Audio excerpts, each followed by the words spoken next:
Iniciamos la jornada de tarde con el bloque dedicado al inventario como herramienta museográfica. Y la ponente es María de Jesús Monxe. María tiene una licenciatura en Historia por la Universidad de Lisboa y máster en Museología, becada por la Universidad de Évora. Es una profesional de museos que durante casi 27 años fue la directora de la Biblioteca y Museo de la Casa de Braganza en Vilaviçosa, en Portugal. En este año fue miembro de dirección de la Empresa Pública de Museos y Monumentos de Portugal y actualmente es técnico del Museo Rainha Dona Leonor en Bella, en Portugal. María es autora de numerosos trabajos relacionados con la historia de los museos, de sus colecciones y coleccionistas y de las casas museo. Y ha formado parte de los comités ICOM Portugal y de MIS. Como sabéis, el Comité de las Casas Museo, el Comité Internacional de ICOM dedicado a Casas Museo. Y, bueno, aparte de agradecerle su presencia aquí, ella nos va a presentar esto de más de la suma de las partes.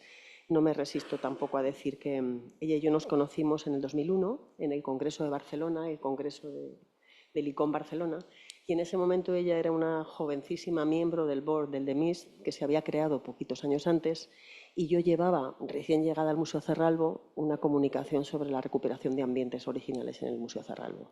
Así que 23 años no es nada, ¿no? Se puede cantar la canción. Así que, bueno, agradecerle a ella su presencia aquí, igual que a todos vosotros. Muchas gracias.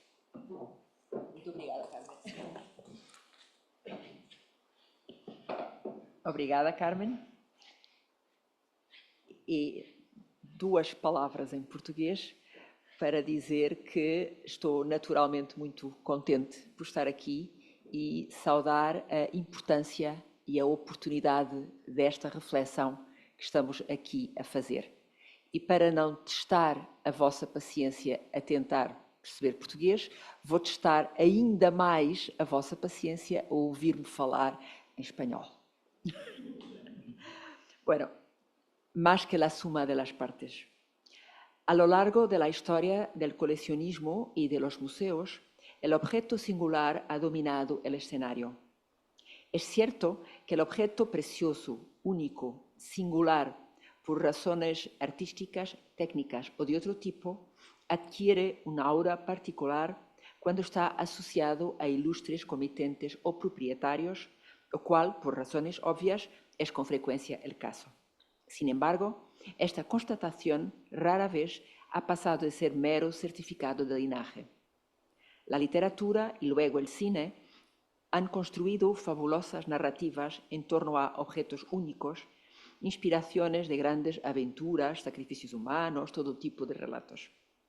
Los inventarios y relaciones de bienes pueden considerarse lo opuesto a estas situaciones.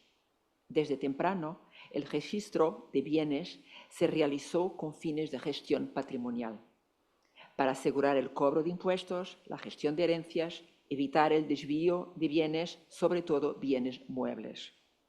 Y sin embargo, para nosotros, profesionales de los museos, particularmente de casas museo, estudian estas relaciones de bienes llenas de información técnica con el deleite que proporcionan los grandes desafíos, las experiencias sensoriales más hermosas. El inventario lo elaboran personas competentes para listar la propiedad, frecuentemente asociada a una evaluación que implica valoraciones sobre el estado de los bienes, nuevo, viejo, usado, y la asignación de valor económico. Esta circunstancia permite comprender la importancia relativa de un determinado bien o conjunto de bienes por su valor, por su peso relativo en el todo. Este ejercicio, que tenía como objetivo la gestión del patrimonio heredado y su actualización periódica, permite ahora conocer y evaluar los bienes de un determinado individuo, medir su capacidad económica e importancia social. Para los museos, también es una fuente de información sobre procedencia, un certificado de autenticidad, información valiosa para conocer el recorrido individual y colectivo de los objetos y sus propietarios, la fortuna material de los primeros al servicio de los segundos. Simultáneamente, analizados en su totalidad, permiten reconstruir la realidad que reflejan. La Casa de Bragança gobernó en Portugal durante casi 3 siglos, definiendo la historia nacional por más de 500 años, imprimiendo la personalidad y trayectoria de sus importantes miembros en la memoria colectiva nacional. Desde Chaves, Guimarães, Vila Viçosa, Lisboa, sus representantes estuvieron presentes en todos los momentos cruciales de la geopolítica nacional.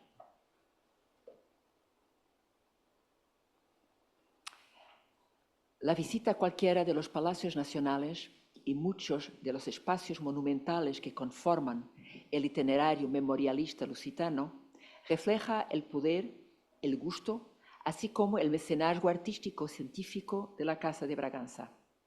Conocemos sus nombres, sus principales acciones, pero sabemos muy poco sobre su día a día. La investigación académica refiere con frecuencia encargos y patrocinios. Sin embargo, rara vez revela detalles sobre los espacios en los que vivían, los bienes de los que se rodeaban y cómo estos eran utilizados y apreciados. Con raras excepciones, el espacio palaciego no fue tratado desde esta perspectiva, y aun cuando publicaciones fundamentales abordan la distribución de los espacios y el significado de las opciones arquitectónicas en función de la evolución de las lógicas de representación y vivencias, el patrimonio mueble y su contexto de uso son dejados de lado. Tuve la fortuna de estar involucrada en un proyecto que estudió el inventario post-mortem del quinto duque de Bragança, Don Teodosio I, fechado en 1565. Entonces, yo trabajaba como directora del Museo y Biblioteca del Palacio Ducal de Vila Viçosa, la residencia principal del duque sobre la que se redactaba el documento. He os traigo la foto de la plaza, donde está el palacio. Se ve el palacio al fondo, una grande fachada en mármol, y más cerca es la iglesia, y todo el entorno de la plaza era casas asociadas a las varias funciones del ducado. El duque Don Teodosio era en ese momento un ilustre desconocido, empujado al olvido por 2 figuras claves de la historia ducal y nacional. Su padre, Don Jaime, sobrino del rey Don Manuel I, de quien llega a ser heredero antes del nacimiento del príncipe Don Miguel de la Paz, quien reconstruyó el ducado y devolvió a la Casa de Bragança el estatus de primera casa aristocrática de Portugal, y por su bisnieto, Don João, que ascenderá al trono en 1640 tras la restauración de la independencia. Existen descripciones de un matrimonio ostentoso en 1517 que hacía entrever una casa opulenta. El papel político desempeñado por la familia permitía imaginar que este noble estaría a la altura de los logros y gestas familiares. En 2008 surge un proyecto académico liderado por la Facultad de Ciencias Sociales y Humanas de la Universidad Nova de Lisboa. El objeto de estudio era el inventario post-mortem de Don Teodosio I y el proyecto se llamó De todas las partes del mundo, el patrimonio del quinto duque de Bragança, Don Teodosio I, coordinado por Jessica Allet y Nuno Senos. Aquí está un enlace que normalmente vos daría toda la información sobre el proyecto y sobre el inventario mismo, que todo ha sido traducido para portugués contemporáneo, está disponible online. Las circunstancias particulares de la herencia, considerando que el duque dejaba como heredero a un hijo del primer matrimonio, una viuda muy joven y 2 hijos menores, obligaron al registro sistemático de unos 45.000 bienes durante los 3 años siguientes. Es el mayor inventario portugués que se conserva de la época y uno de los más grandes de Europa en su tiempo. El grupo de investigación que trabajó sobre el enorme documento integraba académicos de diversas universidades y centros de estudios, así como conservadores de colecciones de museos y archiveros, expertos en los múltiples aspectos que podían ser leídos e interpretados a partir de los legajos. La vastedad del patrimonio inmobiliario, la cantidad y variedad de criados y empleados, con las más diversas funciones y competencias, la extensa y compleja red de contactos internacionales, el acceso a bienes de la más diversa procedencia de todas las partes del mundo, en realidad de los 5 continentes, permitió trazar un retrato detallado de la Casa de Braganza. Este conocimiento reveló una corte sofisticada, con acceso a bienes e información procedente de diversas fuentes, y mostró a un duque influyente que estaba al tanto de la geopolítica europea y consciente del poder conferido por el conocimiento y la posesión de información. Además de los incontables objetos de metales nobles y piedras preciosas, los omnipresentes y ostentosos textiles, destaca la dimensión de la biblioteca, con más de 3.000 volúmenes en varias lenguas y sobre una amplia gama de temas. El documento permitió conocer estancias y espacios arquitectónicos del propio edificio del Palacio de Villaviçosa y, a pesar de que no es posible, al menos por ahora, mapear todas las localizaciones y sus usos, se describen las lógicas de uso del espacio en el momento del levantamiento del inventario, un ejemplo singular para el Portugal moderno. Por ejemplo, nos dio la certeza que el edificio no ha sido tan cambiado en los últimos siglos como se pensaba. Citando las palabras iniciales de la publicación del proyecto, al analizar este documento de riqueza incomparable, los estudios de este volumen reconstruyen la vida aristocrática en múltiples vertientes en el preciso momento en que Portugal transformaba su estatus de país pequeño, situado en la periferia de Europa, en potencia imperial de ultramar. Don Teodosio y su corte en Aldea, plasmados en el inventario, desvelan estrategias para administrar sus numerosos bienes inmuebles, para acrecentar y gestionar elementos del patrimonio mueble e inmueble característicos de la época y de la estirpe social, económica y política de los Braganza. La confirmación de lo suntuario ilustra un marco ideológico en el que la ostentación era esencial para la afirmación y administración del poder. La lectura del inventario constata aún más la omnipresencia de la práctica y la creencia católicas en espacios y ritos a través de los bienes relacionados, su ubicación y jerarquización en edificios y estancias. Hay confirmación en todas las dimensiones de prácticas sociales ya bien documentadas y estudiadas, y surgen nuevas informaciones sobre la jerarquización social, el papel de la mujer, los esclavos, las relaciones de poder. Después de esta investigación multidisciplinar, que involucró a decenas de estudiosos e instituciones y dio lugar a varias publicaciones y comunicaciones en encuentros científicos, los investigadores directa e indirectamente fueron dejando un pozo de información y nuevas lecturas que se ampliaran.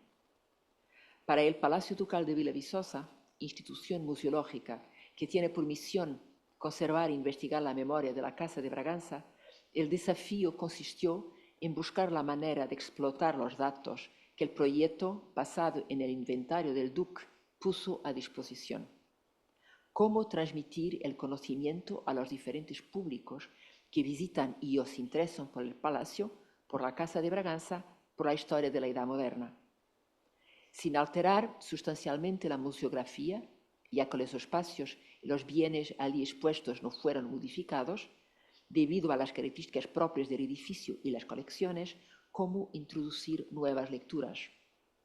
Los resultados del proyecto tuvieron un amplio eco dentro de la comunidad científica. Cómo convencer a las autoridades competentes para trabajar e invertir en esta nueva capa de información.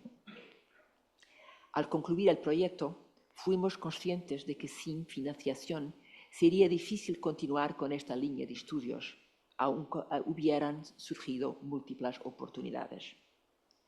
En la actualidad, desde hace apenas unos meses, estoy involucrada en otro proyecto museológico. Voy a mostraros solo aquí algunos de los trabajos que hicimos en torno al inventario. veis un poco de la fachada del palacio allí, con su mármol típico del sur de Portugal, cinza y blanco, y algunas de las publicaciones, los seminarios que fueron hechos a propósito, y una newsletter que salió durante todo el periodo que transcurrió cuando estábamos estudiando. En la actualidad, como os decía, estoy en un otro espacio museológico, en el Alentejo, esta vez en Beja. Aquí, parte de un monasterio de clarisas fundado por una Braganza, Dona Bridge, nacida en el 1430 y que murió en el 1506, madre del rey Don Manuel I, está siendo objeto de intervenciones en el marco del Plan de Recuperación y Resiliencia de la Unión Europea.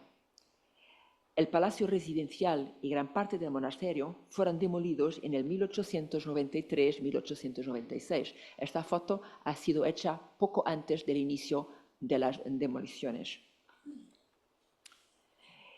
Y lo que queda del convento, fundado por Dona Bridge, difícilmente refleja lo que leemos en sus disposiciones testamentarias.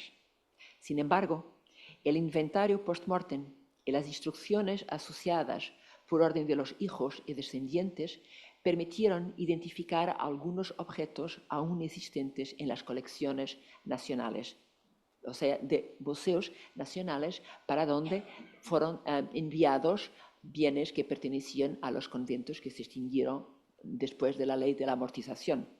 Por eso, por ejemplo, en el Museo Nacional de Arte Antigua descubrí que las primeras piezas de joyería que están presentes son de la Conceição de Beja. La primera cruz relicario es de la Conceição de Beja.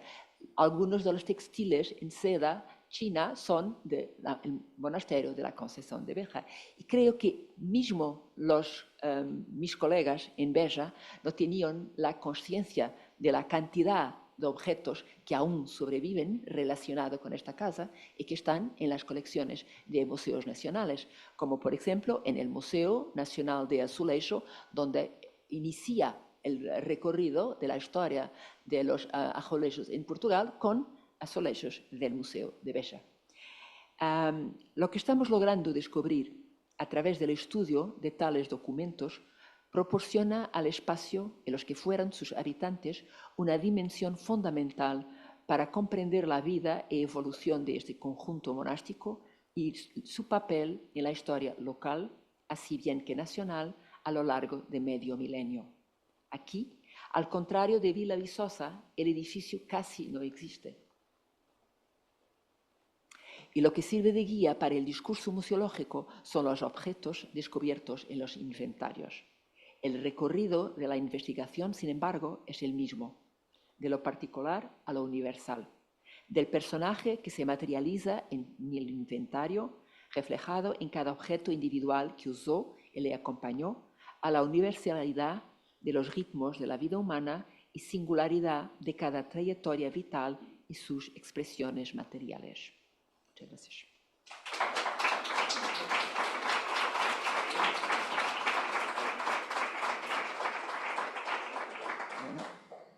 And now we start the following part. We are going to have several communications. Some of them will be online, and we will try to keep track of time. But if eventually we have a problem following, then we'll jump into the next presentation. So please, I'm going to present Esther de Frutos González, Elena Moro García Valiño y Alicia Suárez Blanco del Museo Serralbo, con una presentación que se llama Testamentos, Crónicas y el Inventario Cabré, reconstruyendo el Palacio Serralbo. Muchas gracias. Esta presentación es un poco la que hemos hecho desde el equipo del museo. Mis compañeras Esther de Frutos y Elena Muro están aquí conmigo y trata sobre uno de los, casi el pilar fundamental en la investigación de las colecciones del Palacio Serralbo, que es el que conocemos dentro de la casa como el Inventario Cabré, que además es el que da origen al tema de este quinto encuentro del uso de los inventarios. No nos vamos a detener en la presentación de la familia, simplemente queremos centrar el concepto de Palacio Cerralbo, que es el edificio en el que nos encontramos ahora, donde se encuentra el museo, que es un edificio que se construyó entre 1883 y 1893, aunque la familia está documentada su presencia aquí desde 1890 hasta el fallecimiento de Amelia del Valle, segunda marquesa de Villahuerta, en 1927. Posteriormente, el palacio siguió habitado por miembros del servicio que pasaron a formar parte del personal del museo y luego ya se transformó en institución museística. Como palacio fue un edificio vivo, un organismo cambiante en el que sus espacios, los usos fueron cambiando dependiendo de los intereses o de la presencia de más o menos miembros de la familia según fueron falleciendo, y tenemos documentación gráfica del palacio en vida de los marqueses. Pero en 1922, con el fallecimiento del marqués de Cerralbo, se cumple esa disposición del testamento del marqués de legar las colecciones y los espacios del palacio de su propiedad a la nación española. Aceptación que se produjo en 1924, como veis aquí en la publicación de la Real Orden en la Gaceta de Madrid. Y en 1927 fallece Amelia del Valle, la segunda marquesa de Villahuerta, que establece que aquellos bienes que sean considerados museables se incorporen a las colecciones del museo, pero los espacios de su propiedad del palacio estaban destinados a una entidad benéfico-religiosa que finalmente no se llegó a instaurar aquí, por lo que en 1944 se adquirió el resto de los espacios y, por lo tanto, ya se configura lo que es el museo a día de hoy, visitando el zaguán y la escalera de honor, el piso principal y el piso entresuelo en su gran mayoría, ya que algunas de las estancias se vieron modificadas con posterioridad, como veremos más adelante. Bien, Juan Cabré Aguiló fue arqueólogo y amigo personal del marqués de Cerralbo, vivió en este palacio en los últimos años de vida del marqués y durante los primeros años de andadura del museo, y siguiendo el testamento del propio marqués de Cerralbo fue nombrado primer director y además inició la redacción del Inventario General de Colecciones, no solamente por cumplir esa disposición testamentaria, sino también porque es un documento sin el cual no se puede aceptar dicho legado por parte de la nación española. Entre 1922 y 1924 redactó ese Inventario General de Colecciones de lo que, digamos, sería el legado Cerralbo, a saber lo que estaba ubicado en el zaguán, escalera de honor, el piso principal, el segundo piso y el sotobanco. En 1927, cuando fallece Amelia, la testamentaria de la marquesa de Villahuerta pide a Cabré la realización del inventario de su legado, que estaría situado en otras dependencias, fundamentalmente en el piso entresuelo. Así, el inventario Cabré serán dos inventarios. El inventario del legado Cerralbo, en el que veis aquí unas imágenes, está conformado por descripciones muy pormenorizadas de los espacios arquitectónicos y físicos del palacio, de lo que legó el marqués, en el que vemos una descripción muy detallada de las piezas, dándoles número, con una valoración económica, como veis en la columna de la derecha en rojo, que hizo Manuel Gómez Moreno, en el que se incluyeron pues, títulos, autores, firmas, marcas, dimensiones, materias, técnicas, con una grandísima profusión de detalles. Además de algunas fotografías, algunas de las cuales fueron realizadas por el propio Cabré, como vemos estas del portal, y otras por Gómez Moreno. En el caso del inventario del piso entresuelo del legado de Villahuerta, como las estancias no iban a estar pensadas para el museo, no hay esa descripción de los espacios, pero las piezas sí que están descritas con la misma detallismo pormenorizado. Si bien es verdad que la distribución de las piezas es diferente, porque en el inventario Villahuerta se hace como por disciplinas, primero la pintura, luego el moblaje, luego los textiles y luego las luminarias, y en el caso del legado Cerralbo se hace con otro orden. Estos inventarios fueron realizados, o sea, su creación fue cumpliendo esas disposiciones y para legarlo, pero fueron utilizados en los primeros años como documento de trabajo. Cabré protegió las colecciones como consecuencia de los acontecimientos de la Guerra Civil y se produjeron movimientos de las piezas de sus emplazamientos originales en el 22, y cuando después María Cardona y Consuelo Sanz Pastor tomaron la dirección del museo, se utilizó el inventario Cabré como un documento de trabajo, y lo vemos aquí. Esto es un detalle del inventario del piso entresuelo, donde se pueden ver diferentes marcas, M's, un 2, X, otros números diferentes a los que da Cabré. Por lo tanto, vemos que los está utilizando como cotejo de esas colecciones. En los años 40, concretamente en el 48, se inauguran las galerías de pintura en el piso entresuelo, en los espacios que eran más privados para las habitaciones, bajo la dirección de Consuelo Sanz Pastor, y por lo tanto las piezas vuelven otra vez a moverse, fundamentalmente la colección de pintura, generando un efecto dominó, de tal manera que el inventario de Cabré de 1924, la disposición de las colecciones ya no es la que se encontraba en el museo, siguiendo las modas museísticas de la época, y esto se mantuvo así hasta que en los años 90, precisamente mi compañera Elena Moro, restauradora del museo, se percató de que un conjunto de piezas que decoraban la mesa del comedor de gala tenían otras piezas en otras ubicaciones, y al colocarlas juntas no solamente formaban un conjunto armónico, sino que Cabré había descrito el piso principal colocando las piezas, descrito siguiendo un orden dentro del espacio. Entonces, bajo la dirección de Pilar Navascués, se realiza un proyecto de cotejo del inventario Cabré, en el que se van ubicando las piezas siguiendo el orden que describe Cabré en las salas, y que sirvió de base para la recuperación de ambientes bajo la dirección de Lourdes Vaqueros del piso principal, en el que ya se fueron viendo, pues aquí como podéis ver, cambios en esa sala de columnitas, el billar, comedor de gala o, por ejemplo, la sala Imperio. Hoy el inventario sigue siendo el eje de las investigaciones del Departamento de Investigación y Colecciones del Museo Cerralbo.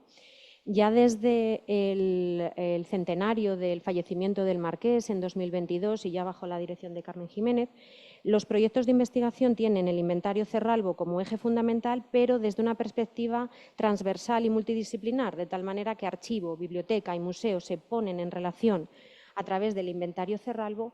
Se pone también el interés en el legado Villahuerta y en la presencia del Palacio de Santa María de Huerta en Soria en el Palacio de Madrid, y seguimos investigando esos espacios y la identificación de las colecciones, cotejando el inventario Cabré con otros documentos talmente muy importantes. Por ejemplo, los documentos notariales que se redactaron a la muerte de Inocencia, marquesa de Cerralbo, y de Antonio del Valle, primer marqués de Villahuerta, que no dejaron testamento, pero sí que hay una protocolización de bienes, que son el primer inventario que conservamos del piso entresuelo, de tal manera que cotejamos inventario de 1900 con el inventario de 1927 para conocer esos espacios del piso entresuelo.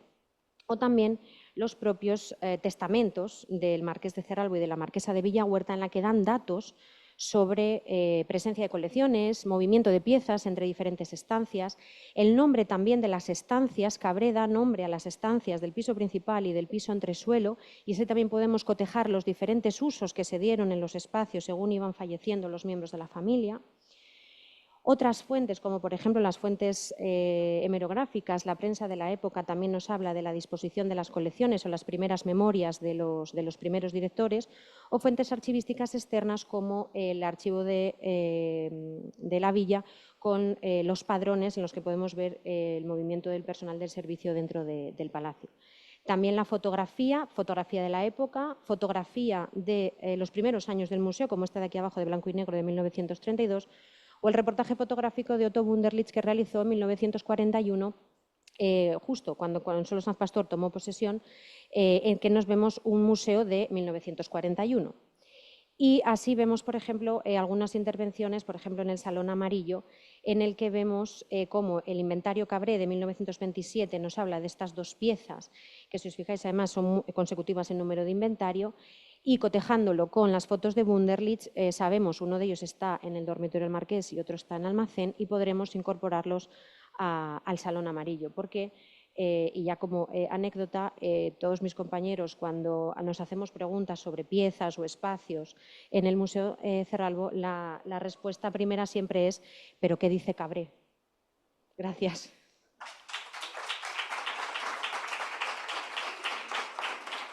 Empezar con Constanza Varela, que es museóloga, y Macarena Avendaño Vázquez, también licenciada en Museología y Gestión del Patrimonio Cultural. Vienen de Buenos Aires con un texto que tratará del inventario artístico Moderniza la mirada del museo. Por favor. Bueno, primero que nada queremos agradecer por la aceptación por parte del comité y del museo de nuestra presentación cuando el inventario histórico moderniza la mirada del museo.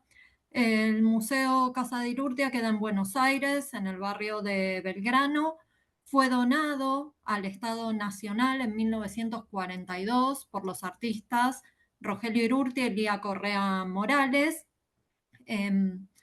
Ellos donan el museo en vida y trabajan en la organización de este museo y en la museografía, así como en los inventarios, catálogos, legajos de archivos y de historias personales. Y en el 2015 el museo cerró sus puertas por una obra de restauración edilicia integral y de su patrimonio, y allí comenzó un trabajo interdisciplinario donde comenzamos a investigar los inventarios originales. Nuestro primer inventario está incluido en la ley de donación del museo, donde los artistas han seleccionado lo que consideraban las obras más importantes a exhibir y ellos mismos las han ubicado en el espacio, pero también fueron ellos quienes comenzaron con la clasificación y la construcción de toda la información histórica que tenemos, mediante los inventarios y los legajos de obras con las fichas, la fotografía de los objetos y la ubicación en las salas de exhibición. Irurtia había adquirido la casa ya con la idea de donarla al Estado como museo en 1920, para que en ese momento fuera su casa, su salón de exhibiciones y sus talleres. Luego de la muerte de su primera esposa, se casa con Lía Correa Morales, con quien oficializa esta idea de donar la casa. Irurtia muere al poco tiempo de que el museo abre al público en 1949. Él muere en el 50, un año después, y Lía Correa Morales queda a cargo de la dirección del museo. Durante su gestión ella trabaja en las fichas catalográficas de las obras, en un censo de esculturas de Rogelio, y también en una serie de piezas gráficas para difundir las colecciones del museo. Le dio mucha importancia a las colecciones y a todo el trabajo de investigación sobre ellas. Y nosotros, en todo el proceso de esta nueva museografía, decidimos tomar esa base que Lía había realizado con todas sus investigaciones y aplicarla dentro de la casa. La casa es grande para casa, pero pequeña para museo, con lo cual tuvimos que recurrir a distintas estrategias para poder contar diversas historias. Una de esas estrategias para poder difundir nuestras colecciones, ya que el 80% de nuestra colección se encuentra en reserva, fue piezas de colección. El museo cuenta con un inventario y legajos de los bienes culturales, pero además cuenta con la biblioteca patrimonial de ambos artistas y también con un archivo documental.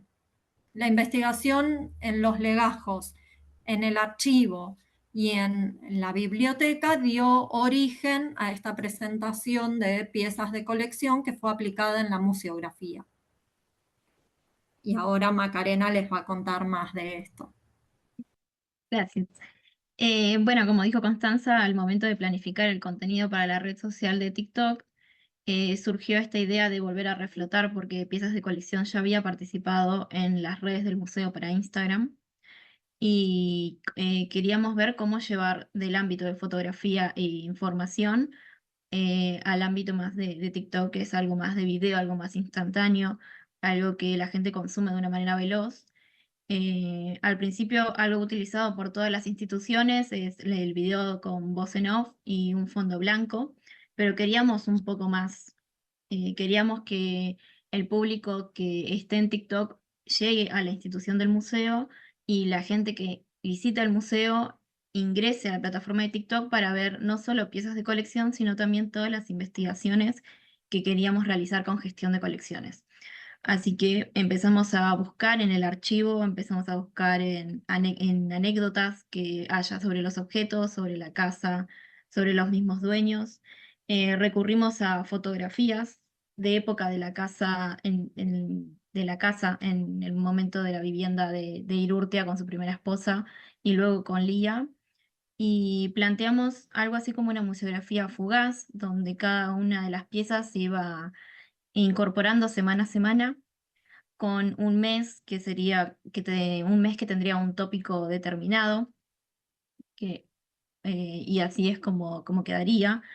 En esta imagen podemos ver cómo está el antes de la sala de mujeres argentinas, que son piezas de Lía Correa Morales, y cómo queda esta fue una intervención sobre el mes de mayo, que íbamos a realizar una exhibición sobre el pueblo de Mayo en Marcha.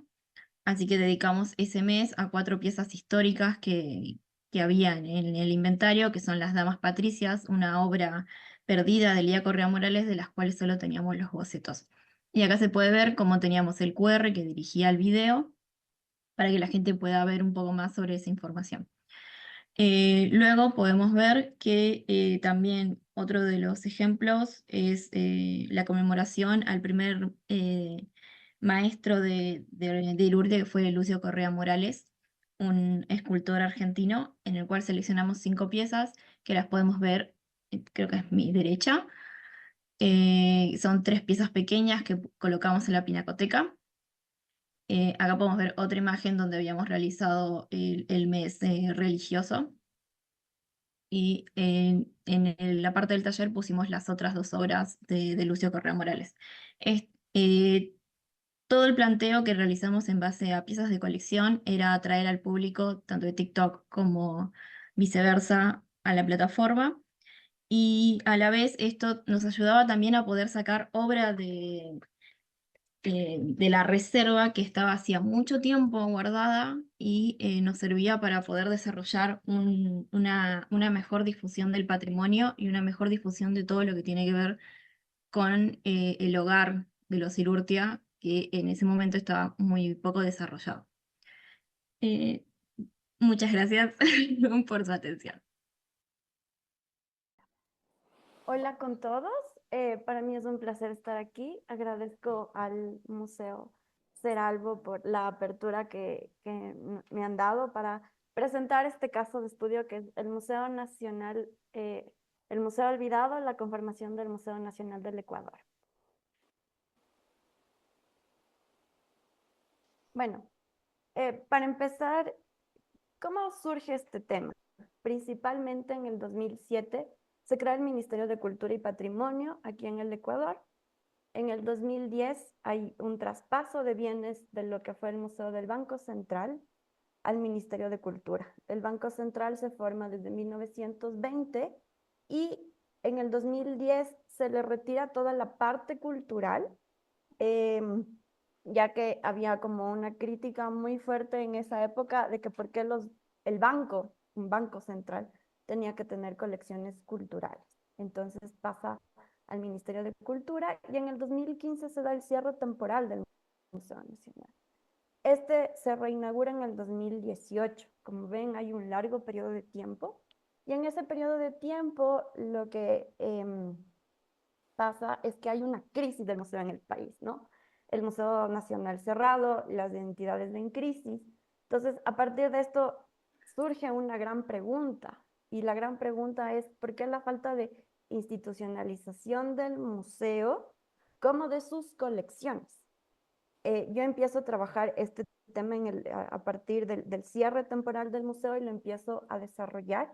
Y en el 2018 yo 6 meses antes ingreso al Ministerio de Cultura y parte de la investigación que yo ya venía desarrollando se relaciona con el Museo Nacional y también con otras instituciones que nosotros realizamos, con otras exposiciones que se realizaron.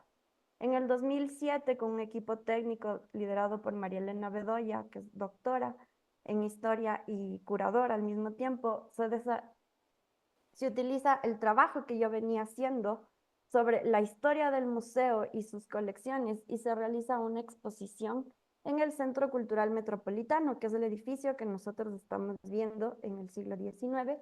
En este mismo espacio se inaugura por primera vez el Museo Nacional del Ecuador, en 1839, en las mismas salas donde estuvo ese museo, donde estuvieron museos posteriores, porque el del 1839 se cierra, se hace una exposición que se llama Científicos Colecciones. Y en esta exposición se desarrolla una línea de tiempo de casi de 10 metros en la que se abordaba los hitos del Museo Nacional y de las colecciones en el Ecuador. Esta línea del tiempo iniciaba en 1839 y terminaba en el 2017, con los hitos más importantes.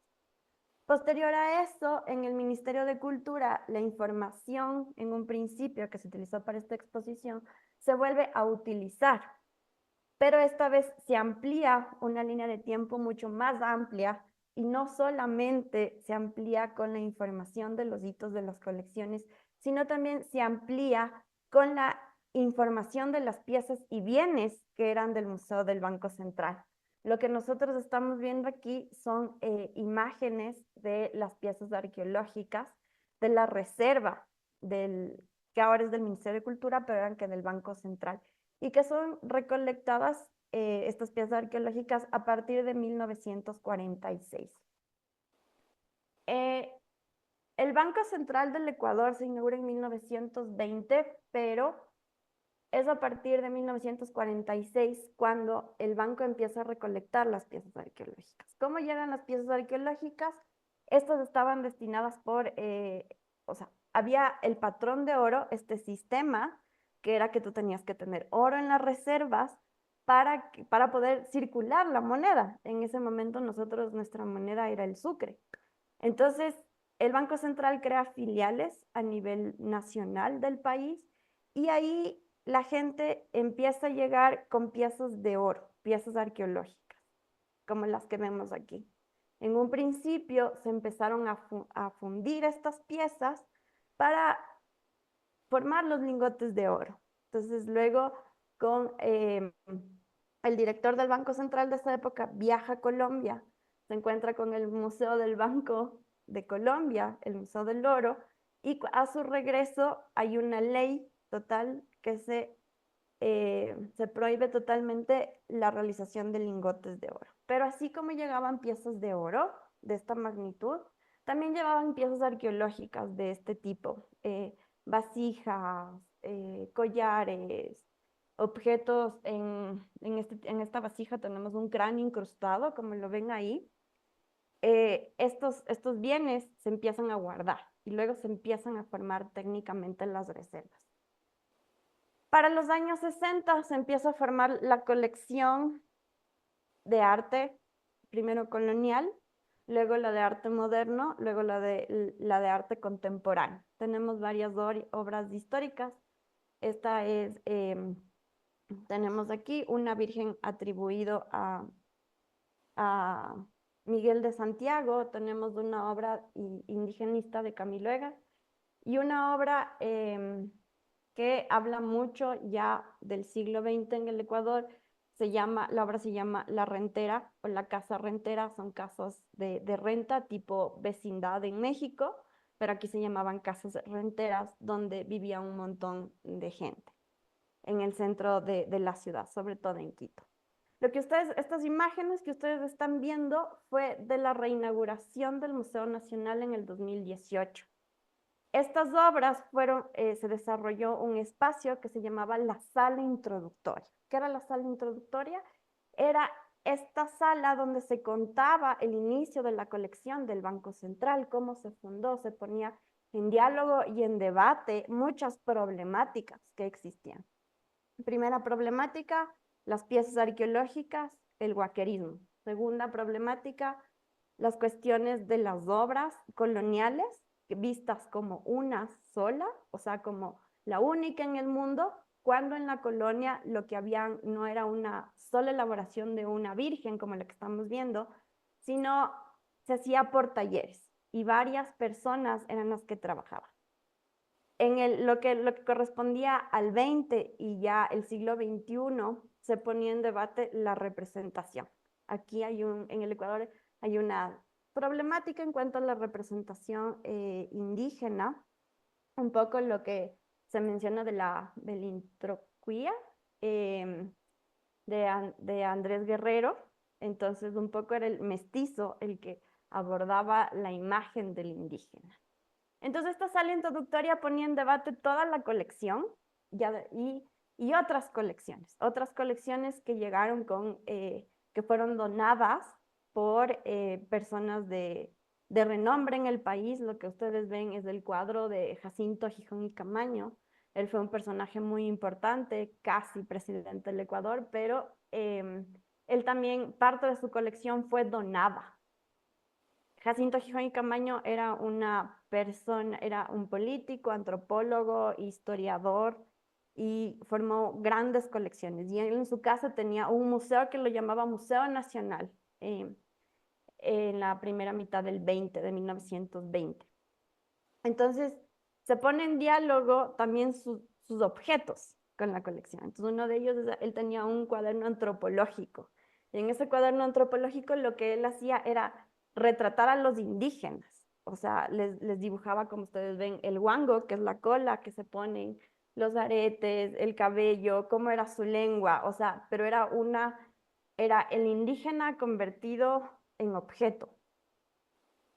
Entonces, a pesar de que se hace este trabajo sumamente importante para reflexionar sobre el patrimonio, la memoria, la propia colección, hay vacíos, completamente vacíos enormes en la historia de las colecciones. Y en el presente, terminado este gran proyecto, yo me quedo con preguntas más que certezas o más que afirmaciones. Y yo continúo el trabajo de la investigación. Yo ya salí del ministerio, no formo parte del ministerio, pero mis investigaciones no han parado ahí. Y entonces, lo que yo es el Banco Central, estamos hablando de 1920, pero yo me remito al pasado, mucho más al pasado, al siglo XIX, para entender la falta de institucionalización de las colecciones, de los propios museos.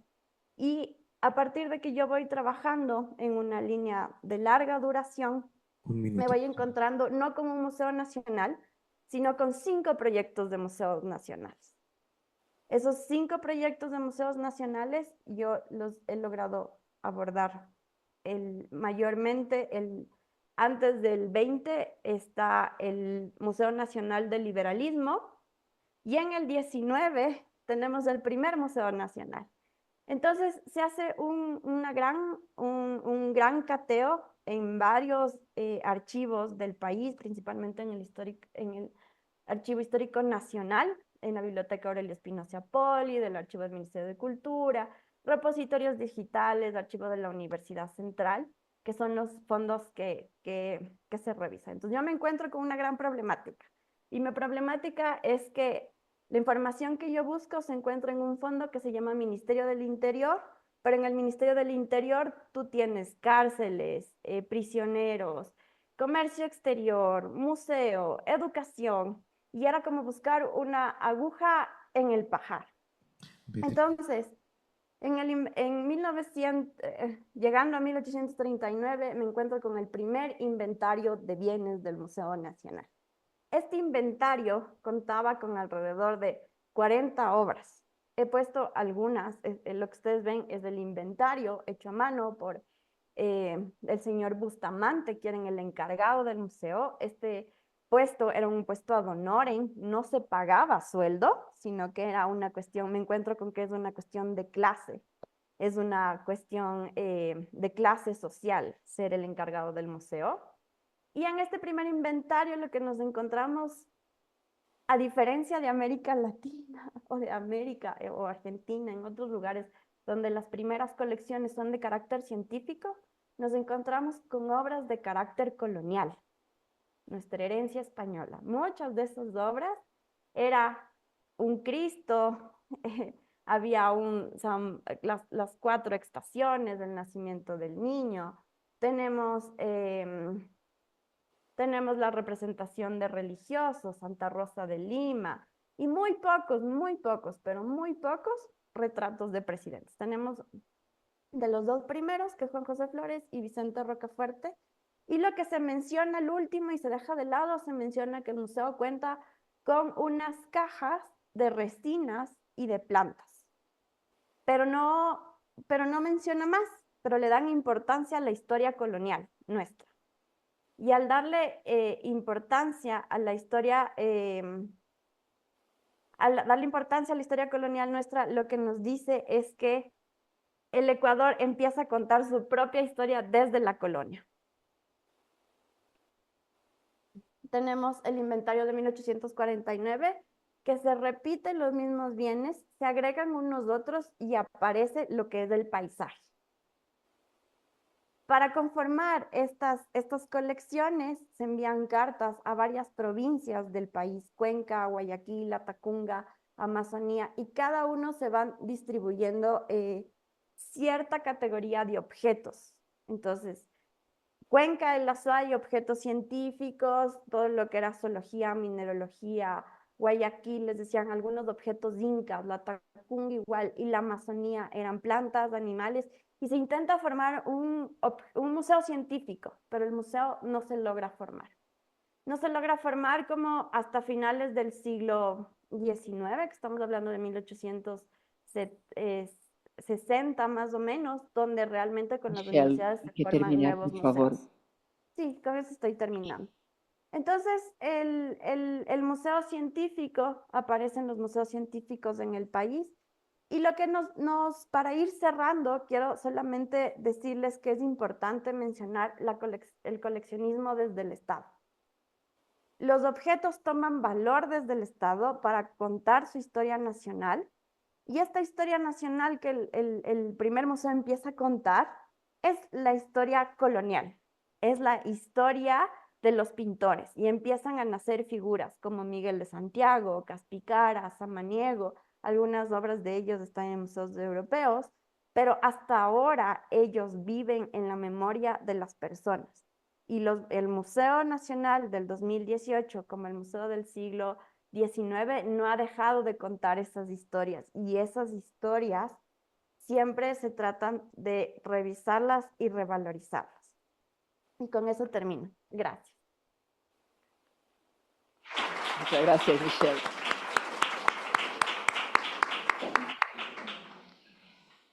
Así pasamos a Iñaki Urriselki y Silvia Lizarraga Pérez de... Ay. Perdona. Es complicado. Muy difícil. Sí, sí, claro.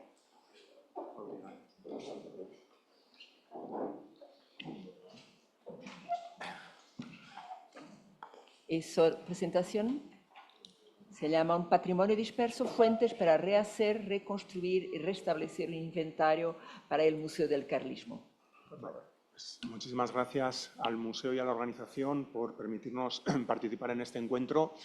Un museo con el que tenemos tanta relación temática por la figura del Marqués de Cerralbo y también por compartir algún proyecto expositivo como esa magnífica exposición Sebastián Taberna, El rostro de la guerra, producida por este museo y cuya primera itinerancia pues, podemos disfrutar ahora en el Museo del Carlismo. Bueno, el Museo del Carlismo es un equipamiento cultural del Gobierno de Navarra que surge en el año 1997 de la voluntad del Parlamento de Navarra de poner en marcha los medios necesarios a fin de recuperar el valor histórico relacionado con el carlismo para su conservación en un museo o lugar adecuado, a la vez que impulsar un centro de estudios sobre el tema. A partir de esta resolución parlamentaria, el Gobierno de Navarra inició en el año 1999 la creación del museo, la habilitación de un espacio como sede y la formación de una colección estable. Y ya en su plan museológico se estableció como uno de sus principales objetivos constituir, a partir del material de valor histórico relacionado con el carlismo, una colección documentada en óptimas condiciones de conservación que garantice la calidad de la información que proporciona, declarándose expresamente que el inventario de la colección del museo es su memoria. Pues bien, la creación del Museo del Carlismo en 1999 activó dicha memoria como función esencial de la institución con la formación de un inventario sistemático del patrimonio cultural del carlismo. Un inventario que constituye un instrumento técnico y científico que tiene como finalidad identificar pormenorizadamente los fondos asignados al museo con referencia a la significación científica o artística de los mismos y conocer su ubicación topográfica, una función que además está claramente determinada por la Ley Foral de Museos de Navarra. La colección del Museo del Carlismo se ha formado a lo largo de los años a través de diversas vías de acopio, como la adscripción de bienes culturales de la propia Administración de la Comunidad Foral de Navarra, así como algunas compras, si bien son las donaciones y los depósitos las dos vías principales de acopio, siendo fundamental en esto el depósito acordado en el año 2000 por el Partido Carlista y cuyo inventario constituye el objeto fundamental de esta ponencia. Sin embargo, antes de analizar con más detenimiento el devenir de estos bienes, conviene aclarar algunas cuestiones. En primer lugar, que se trata de un patrimonio disperso ya desde el momento inicial en el que las propiedades del infante Carlos María Isidro de Borbón, el pretendiente Carlos V, y su primera esposa, María Francisca de Braganza, fueron confiscados. Y a consecuencia también del devenir de la propia familia real carlista, cuya corte itinerante dificulta su propia integridad, sumándose a ello la laxitud en la titularidad de los bienes que acaban muchas veces en manos particulares. Tenemos aquí dos ejemplos, la bandera de la partida del cura Santa Cruz y la espada de Jaime III. Ambos bienes culturales pertenecieron a los pretendientes carlistas. Ambos bienes culturales estuvieron en sus respectivas residencias, en el Palacio de Loredán, la bandera del cura Santa Cruz, y en el Palacio de Frosdorf, la espada de Jaime III. Ambos bienes culturales estuvieron en el Museo de Recuerdos Históricos. Sobre este devenir y desarrollo les explicará más adelante Silvia. Y tras el desmantelamiento de este Museo de Recuerdos Históricos, ambos bienes acabaron en manos particulares, que, gracias a su generosidad, han sido depositadas en el Museo del Carlismo y actualmente pueden disfrutarse en él. Otra cuestión que conviene señalar es que el patrimonio cultural del carlismo muchas veces se encuentra fragmentado.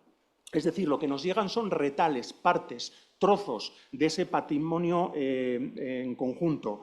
Un ejemplo de ellos, por ejemplo, esta bandera del 2º Batallón de Navarra, que estuvo en el Salón de las Banderas del Palacio de Loredán, que estuvo en el Museo de Recuerdos Históricos de Pamplona, pero que una vez desmantelado este museo, bueno, pues se dividió y el anverso se encuentra actualmente en el Museo Carlista de Madrid y el reverso en el Museo del Carlismo procedente del depósito del Partido Carlista. Esta dispersión, esta titularidad difusa, esta fragmentación del patrimonio se aprecia también en la formación del propio inventario de bienes del patrimonio cultural del carlismo que integra la colección del Museo del Carlismo y que se ha ido conformando a partir de fuentes dispersas o imprecisas. Sumándose a ello, el forzado inventario de bienes culturales que son más bien bienes relacionados con la huella de los oponentes, como puede ser, por ejemplo, la laya y la espada que pertenecieron al general liberal Espoz y Mina. Patrimonio al que se suman otros, como por ejemplo todos los bienes vexilológicos incautados como trofeos de guerra por las tropas rebeldes durante la Guerra Civil y cuya gestión resulta actualmente compleja. Se calcula que en la colección del Museo del Carlismo obra en torno a un 6% de los bienes que en su día se mostraron en el Museo de Recuerdos Históricos. El inventario de la colección de fondos del Museo del Carlismo es uno de los principales instrumentos de gestión que garantiza su protección y conservación al vincularlos a una institución estable y es una herramienta de encuentro para un patrimonio disperso, transformando objetos de titularidad privada en bienes culturales al servicio de la sociedad. a continuación vamos a exponer las fuentes para rehacer, reconstruir y restablecer el inventario del Museo del Carlismo y concretamente de los bienes depositados por el Partido Carlista en el año 2000 y que son la base de nuestra colección. En el año 1881, el pretendiente Carlos VII recibió de manos de su madre un inmueble en Venecia, el denominado Palacio de Loredán, que a lo largo de 3 décadas tuvo la categoría de Palacio Real Carlista en el exilio. En Loredán, el pretendiente dedicó un espacio a la colección de recuerdos de guerra que denominó Sala de las Banderas. Las principales fuentes para inventariar la colección que custodia esta sala y que han llegado parcialmente al Museo del Carlismo son las publicaciones El Estandarte Real de Barcelona, que contiene una relación de las banderas y 4 láminas que ilustran las paredes de la sala con la disposición de los objetos, las imágenes de la publicación Los señores duques de Madrid en el Palacio de Loredán y las noticias de prensa y postales y grabados de época. Tras el fallecimiento del pretendiente Carlos VII en 1909, hasta el año 1927 la colección de Loredán estuvo en manos de su viuda, María Berta de Rohan, y ese mismo año fue subastada en Venecia para cubrir sus deudas. Y fue adquirida por un particular, un coleccionista, el estadounidense William Taylor Middleton. No disponemos del inventario de los objetos vendidos que fueron trasladados por el propietario a París, quien custodió la colección hasta el año 1940, cuando fue trasladada a Pamplona para ser exhibida en el Museo de Recuerdos Históricos. El Museo de Recuerdos Históricos fue una institución privada que abrió sus puertas en julio de 1940 en el edificio del antiguo seminario de San Juan Bautista de la capital navarra, a iniciativa de 2 destacados carlistas, los hermanos Ignacio y Dolores Vallecena, cuyo objeto a lo largo de sus 2 décadas de existencia fue la preservación y exhibición del patrimonio carlista. Aunque seguramente existe un inventario detallado de las piezas que formaron parte de la colección, únicamente disponemos de 2 fuentes impresas para hablar de esta institución, el catálogo de las banderas del año 42 y la publicación de temas populares Museo de Recuerdos Históricos de 1955. A ello se suman las noticias de prensa de la llegada de objetos en 1941 procedentes del Palacio de Frosdorf en Austria, que fue la residencia del pretendiente Jaime III, y en 1956 procedentes del castillo de Puchheim, también Austria, que fue la residencia del pretendiente Alfonso Carlos. Y también se une a ello las fotografías de las salas del museo. El Museo de Recuerdos Históricos contó con una colección propia, pero también con una colección en depósito, que se formó a través de entregas de particulares e instituciones como el Museo del Prado. En el año 1962, el inmueble cerró sus puertas ante la amenaza de ruina y las piezas que habían sido entregadas a la institución como garantía para la conservación del patrimonio carlista fueron objeto de una dispersión, quedando en manos mayoritariamente de la familia Vallecena, pero también de otras instituciones públicas y de los particulares. En este momento se realizó una labor de devolución de depósitos a sus propietarios que no podemos cuantificar, dado que no tenemos un inventario. Pero según la prensa, se estima que en el año 1964 el museo contaba con 2.000 piezas. Rota la garantía inicial del museo como un espacio de perpetuación del patrimonio carlista, los depositarios no pudieron garantizar, bien por sus medios o por falta de apoyo institucional, una integridad de la colección. En el año 1976, con motivo del centenario del fin de la última guerra carlista, se organizó en la Casa de Cultura de Sangüesa una exposición con los bienes procedentes del museo que aún custodiaba la familia Vallecena. Para esta exposición se elaboró un escueto inventario del que disponemos una copia del original que actuó como un recibo firmada por Dolores Vallecena en el año 75. Es un listado que enumera, pero no describe, en el que se recogen 153 piezas para vitrinas, 26 banderas enmarcadas, 5 cuadros, 2 fotografías de gran tamaño y 27 armas.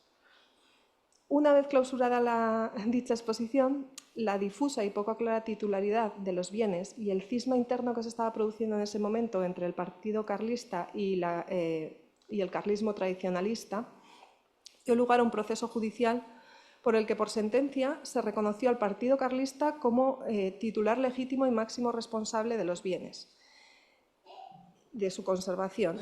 Y estos pasaron a sus manos y conformaron la colección, incrementándose con piezas procedentes de algunos círculos carlistas. A finales de los años 80, la colección se traslada a Tolosa, a Guipúzcoa, donde se estaba organizando una exposición. Inaugurada en 1988, de ella conservamos 2 listados, que básicamente son los mismos que teníamos en Sangüesa, pero aquí se suma una videograbación con imágenes de la muestra en la que se puede apreciar el estado en el que se encontraban las piezas. El deterioro de los bienes llevó al Partido Carlista en 1997 a depositar parte de su colección en el Museo Vasco de Bilbao, con el fin de que fueran restaurados, aunque lo fueron de manera poco acertada, al encargarse de ello personas no profesionales, provocando una merma en el valor patrimonial de la colección vexilológica del Partido Carlista. La colección del Partido Carlista permaneció en el Museo Bilbaíno hasta el año 2003 y el acta de reintegro enumera 83 piezas con su respectiva valoración económica. La creación del Museo del Carlismo y la decisión del Partido Carlista de depositar en él los bienes culturales integrantes del patrimonio dan lugar a un nuevo inventario en el año 2000, que recoge los bienes que se entregaron en el Museo Vasco de Bilbao y otros bienes de distintos círculos. Un total de 185 piezas, de las que finalmente llegaron al museo 126. En marzo del año 2010, el Museo del Carlismo abrió sus puertas y desde sus inicios se convirtió en una de las instituciones navarras que más bienes recibe anualmente por vía de donación de particulares. Entre estas donaciones se ha detectado la presencia de entrega de bienes que en su día estuvieron expuestos en el Museo de Recuerdos Históricos. Bienes que vuelven a recuperarse cuando la ciudadanía estima que existe una institución garante de la conservación patrimonial. Y para finalizar diremos que solo se difunde lo que se protege, solo se protege lo que se valora, solo se valora lo que se conoce y el conocimiento en un museo empieza por el inventario. Muchas gracias.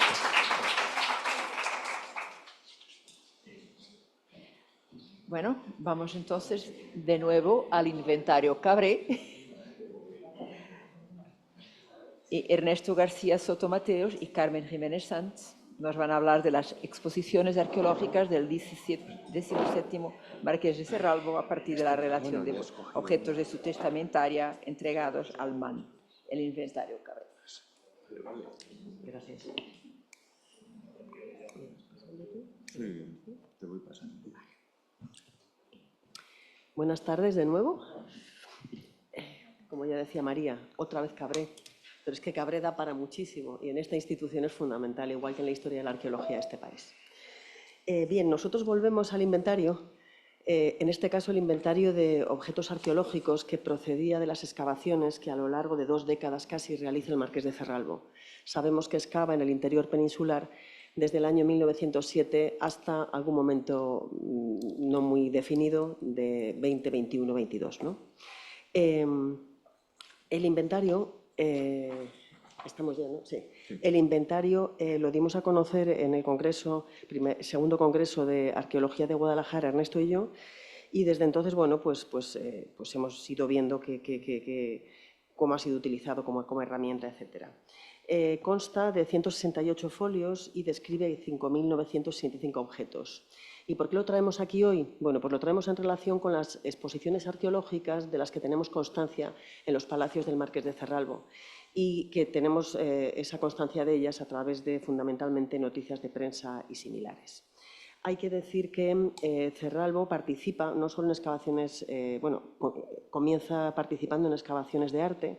De momento presenta materiales y objetos y obras de arte en las que promulga la Asociación de Amigos del Arte. Así, en el año 1902 participa en la Nacional de Retratos y hasta el 1922, con la exposición de dibujos, él presenta materiales. Pero de tema arqueológico, él presenta numerosos objetos en la exposición de hierros antiguos españoles del año 19 y en la de arte prehistórico español.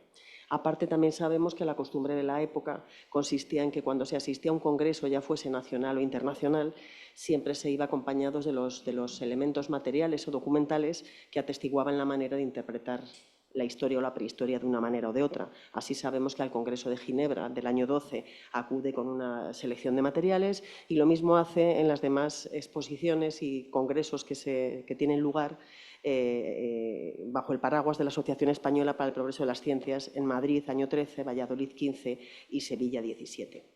Aquí lo que traemos es imágenes que tenemos, esas poquitas fotografías que nos ilustran sobre la precuela, dijéramos, ¿no?, de las exposiciones de Cerralbo, que en este caso son los museillos. Comentaban mis compañeras que no solamente conocemos el Palacio de Madrid, hemos incorporado en nuestras vidas, desde todos los puntos de vista del análisis, el Palacio de Santa María de Huerta, y en las Caballerizas, y dado que esa localidad soriana era el centro de trabajo para toda esa labor que se realizaba en el Alto Jalón, provincias de Soria, Guadalajara, Zaragoza, pues ahí, a partir del año 11, tenemos constancia que ya organizaba los materiales de una manera determinada y fundamentalmente a partir del año 12, cuando empieza a recibir visitas de los colegas que había conocido en el Congreso de Ginebra, Santa María de Huerta se convierte en el lugar de toque de toda la intelectualidad relacionada con la arqueología en Europa.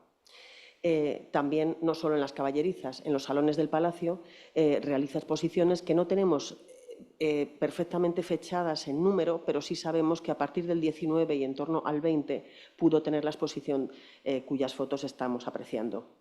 La hemeroteca resulta utilísima, ya lo hemos visto en más trabajos que se han presentado y se van a presentar a este congreso, y nos dice que en el Palacio de Madrid al menos se tiene constancia de 3 exposiciones arqueológicas. La primera de ellas tuvo lugar el 11 de enero de 1914 y los periódicos de la época, como La Hormiga de Oro, se hacen eco de ella.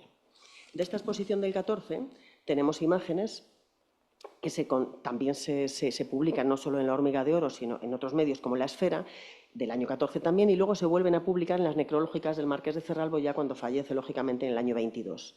Las imágenes que estáis viendo tienen que ver con los salones del Palacio de Madrid y allí, bueno, pues, hace una selección de los objetos que de alguna manera están aportando algo diferente sobre la arqueología, sobre todo de la pre- y protohistoria peninsular, de la que no se sabía demasiado hasta el momento. El 21 de junio de 1921 correspondía al acto de inauguración de la imagen que acabáis de ver y sí que tenemos al año siguiente muy bien... ¿Vas muy deprisa en esto? Cuando ya he terminado... Gracias.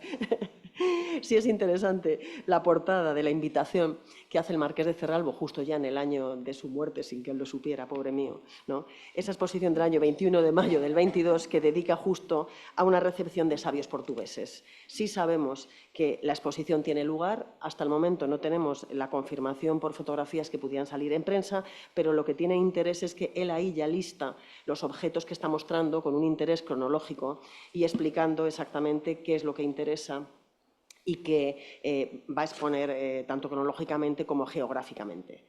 ¿Qué hemos querido hacer nosotros con el inventario Cabré? El inventario Cabré, a lo largo del siglo XX se creyó que no existía.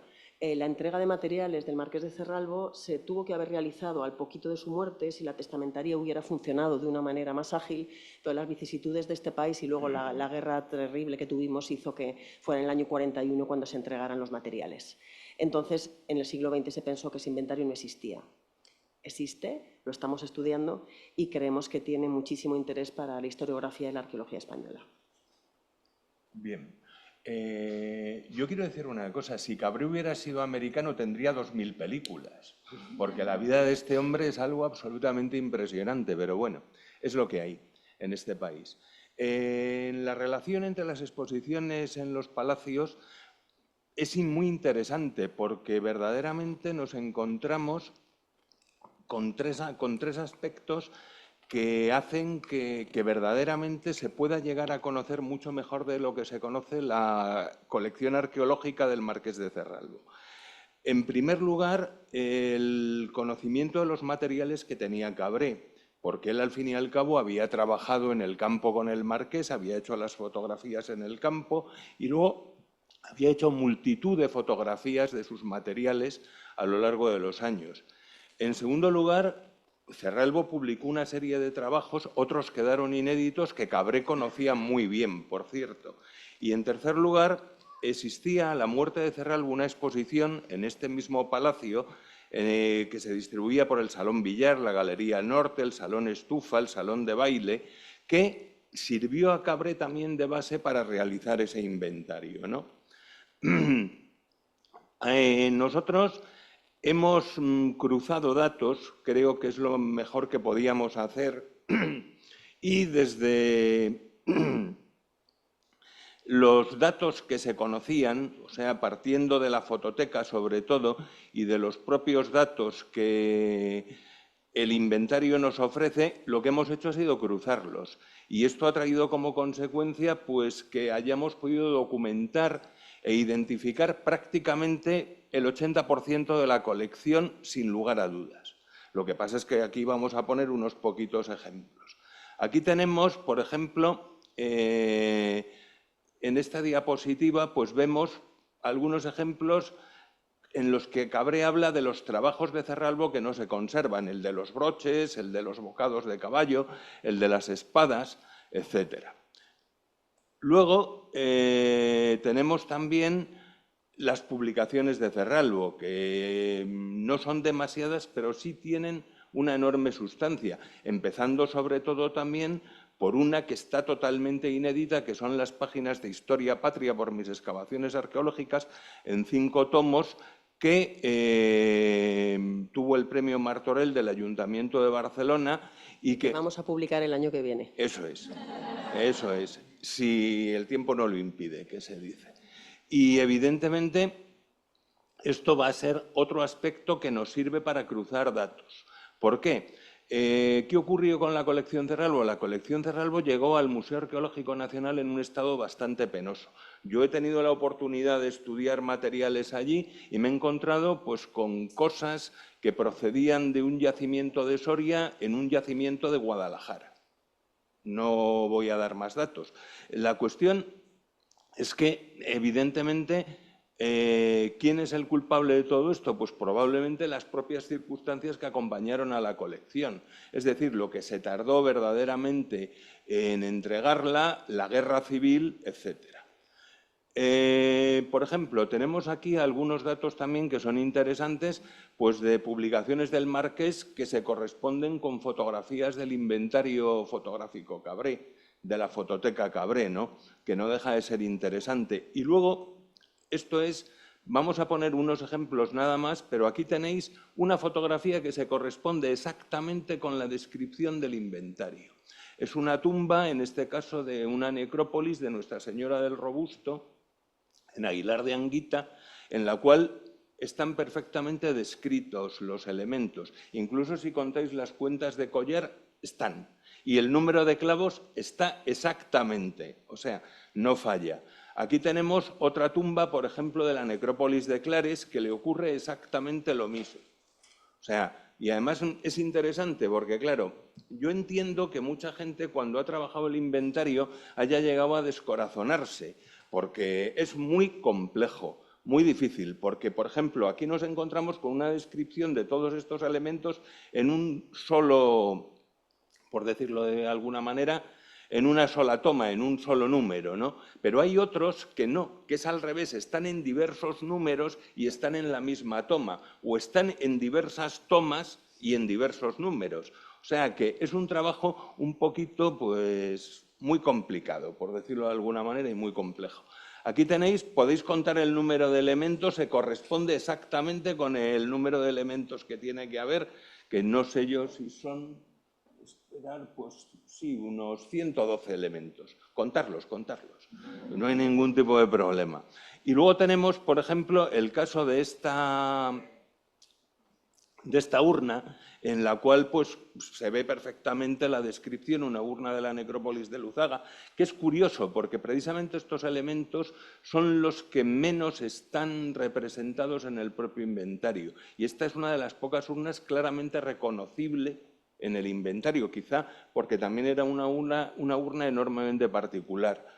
O tenemos también esta tumba de Aguilar de Anguita en el cual los elementos se corresponden exactamente. No son los únicos casos. Hemos cogido estos como podíamos haber cogido otros cualquiera. Ahí, vamos, yo creo que más del 60-70% de la colección se puede llegar a extrapolar solamente cruzando colección fototeca y inventario. Si a esto le sumamos pues las publicaciones, si a esto le sumamos el propio estudio de la colección en el museo, pues prácticamente estamos convencidos de que se puede reconstruir prácticamente toda. Aquí tenemos, y lo decíamos ayer, lo que se podía hacer con el inventario.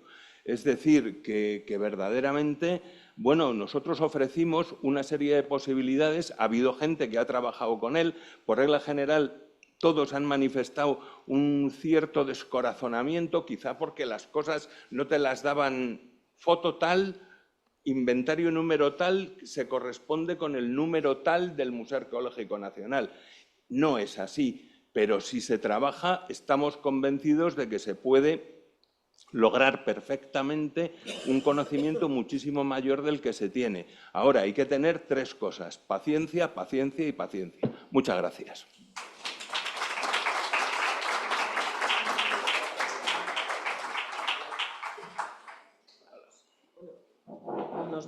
Mientras nos vamos yendo, solamente mencionar que la fototeca histórica, el Fondo Cabré, que mencionaba Ernesto, es del Instituto de Patrimonio Cultural de España y que tiene casi 6.000 registros del archivo Cabré, de los cuales la mitad corresponden a las excavaciones Cerralbo.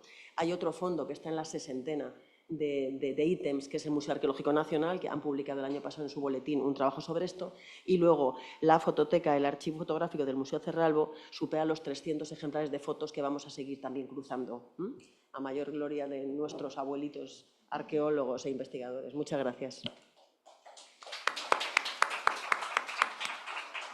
Bien, Enrique Edward Jiménez Sanley, del Patrimonio Nacional.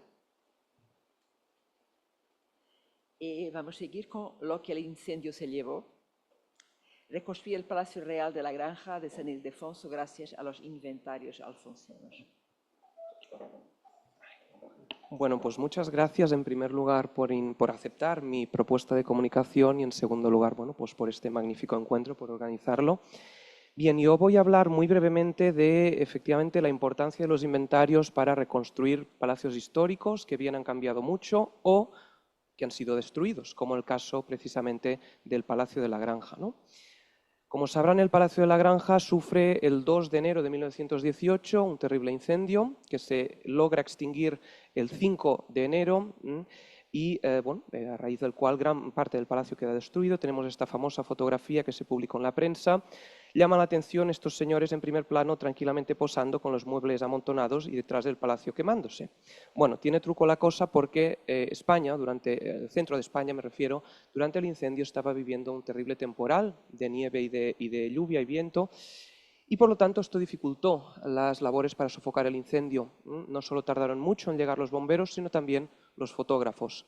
¿Qué quiere decir? Que las fotografías que tenemos del incendio son ya de después del incendio, pero aquí la prensa, como buena prensa, lo que hizo fue añadir el fuego al edificio para darle un poco más de drama. Eso lo vemos pues, en las fotografías de Tirso Unturbe, que fue el primero que llegó a la granja. Vemos a la izquierda la que se publicó en la revista ilustrada Nuevo Mundo y la original a la derecha. Como ven, se añadió pues, un poco de humo para dar así más dramatismo. Bien, las tragedias como esta, como incendios, revoluciones, muertes, pues siempre surge la necesidad de hacer inventarios para ver lo que queda, ¿no? Y en este caso los inventarios de la granja se encuentran en el Archivo General de Palacio, son 3 inventarios. El primero de ellos es un inventario temático, va por objetos, empieza por cuadros, arañas, etcétera, termina por cosas de cocina. Está mecanografiado e incluye unos números de inventario del 1 al 1385. El segundo inventario es topográfico y esto es interesante porque por lo general en los palacios reales los inventarios o son temáticos o son topográficos. Gracias a Dios la mayoría son topográficos, pero en este caso aquí pues tenemos algo muy raro, 2 inventarios que se hicieron al mismo tiempo, ¿no? En este caso el topográfico pues empieza por la pieza número 1, nos dice ya destruida, da la vuelta en sentido de las agujas del reloj y termina por el cuarto de la doncella de la infanta Isabel, que bueno, en este caso esta estancia pues sobrevivió y existe en la actualidad aún. También es mecanografiado y lo interesante es que las entradas de este segundo inventario topográfico hacen referencia al primero, con lo cual se pueden cruzar las referencias. Y luego hay un tercer inventario un poco más peculiar, que está en este caso manuscrito, que es pues, basándose en la famosa guía de Breñosa y Castellarnau, que realizó del Palacio y del Real Sitio de la Granja, pues se enumeran, se listan los cuadros. Gracias a pues, este inventario, aunque de hecho los cuadros ya aparecen en el inventario temático, pero bueno, en este otro inventario sabemos que los cuadros salvados fueron 407, o sea, la mayoría, aunque luego yo he leído en la prensa que decían que se quemaron todos, no, 407 sobrevivieron, o sea, la mayoría, se quemaron 15. Y luego, claro, lo que tiene que hacer un inventario basándose en una guía del año 84, es decir, de hace 30 años, es que muchos cuadros no están en su sitio. De ahí que haya 22 que no se sabía dónde estaban y no se localizaron. Bien, aquí tenemos un plano del palacio, yo lo he coloreado en rojo para que vean un poco la extensión del incendio. En el punto rojo marca el inicio del incendio. Casi siempre, muchas veces se ha escrito, ¿no?, que empezó en la botica del palacio. Eso no es cierto, es mentira. Empieza en el patio de la botica, en una de las buhardillas de dicho patio, que eran para el servicio, y se extiende, como ven, consumiendo pues, más de la mitad, sino tres cuartas partes del palacio. Este es el primer piso, la planta baja resultó, en este caso, menos afectada. Algunas estancias no fueron afectadas, muchas de ellas porque, de hecho, tenían unas robustas bóvedas, que son las que vemos en la actualidad. Las estancias que tienen los frescos pintados barrocos son las que, bueno, pues gracias a las bóvedas de piedra, no se quemaron. No solo, evidentemente, tenemos los inventarios, sino que, como ya se ha dicho en muchas intervenciones, la importancia de la fotografía histórica. En este caso, el Salón del Trono es una estancia que ya no vemos así en la granja, porque en el año 2000 se recreó aquí el dormitorio de Felipe V, pero los inventarios pues, nos describen las magníficas colgaduras de seda, color carmesí, con estos drapeados blancos encima de las puertas, que teóricamente están conservadas, eso nos indica el inventario, y también, bueno, pues las fotografías nos permiten ver que muchos de los objetos hoy en día los vemos en el Palacio de la Granja, pero fuera de su localización original, como las dos enormes arañas o el famoso cuadro de la familia de Felipe V. Otra estancia, en este caso la llamada pieza japonesa, dos fotografías antiguas, una postal antigua y una fotografía, como digo, después del incendio, creo que es del propio Tirso Unturbe. Y bueno, pues los inventarios, por ejemplo, nos dicen que había 6 banquetas de terciopelo, que gracias a las fotografías, creo que son unas que actualmente están en el Palacio Real de Madrid, en una de las salas que se visitan, o luego el inventario pues nos dice restos de la araña. Lógicamente se salvó lo que se pudo, que fue gran parte del mobiliario, pero bueno, las pesadas arañas pues no todas se pudieron retirar y por lo tanto en esta estancia quedó destruida.